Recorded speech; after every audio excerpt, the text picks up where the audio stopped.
Saint Martin বিষয়ে কি বোঝাবো স্যার? তোমরা এখন মানুষকে বুঝাইবা যে তোমাদের ভালোর জন্য আমরা এটা করেছি। তোমরা ওখানে যে আরামসে ঘুরতে পারবা, আরামসে যাইতে পারবা। তো বাংলাদেশের মানুষ এটা বুঝতে পারবে। হ্যাঁ, তো এইভাবে মানুষকে বুঝাই দাও যে তোমাদের ভালোর জন্য আমরা এটা করেছি।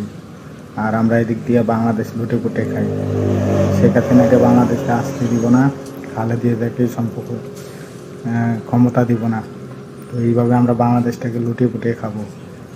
তোমরা আমার সাথে থাকো, তোমরাও সব কিছু লুটে পুটে খেতে পারবা, ক্ষমতায় থাকতে পারবা।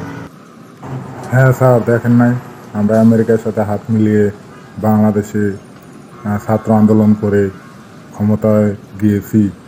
তো এখন আমাদের টাকা পয়সার দরকার, আমরা বাংলাদেশ লুটে পুটে খাবো। শুধু আপনি সব দিক দিয়ে লক্ষ্য রাখবেন, কেউ যেন আমাদের ক্ষমতাচ্যুত না করতে পারে। ওকে, আমি এদিকে দেখতেছি, টেনশন করবেন না স্যার।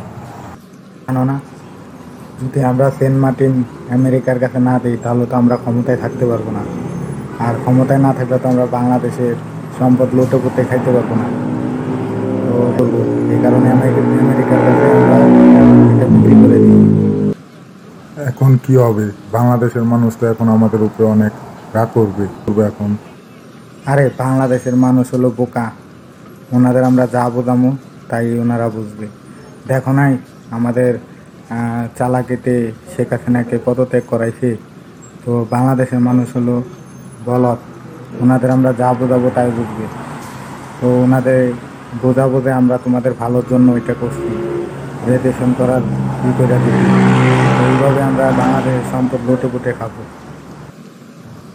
তো স্যার, আমি এখন কি করব বলে দেন, আমি এখন কি করতে পারি?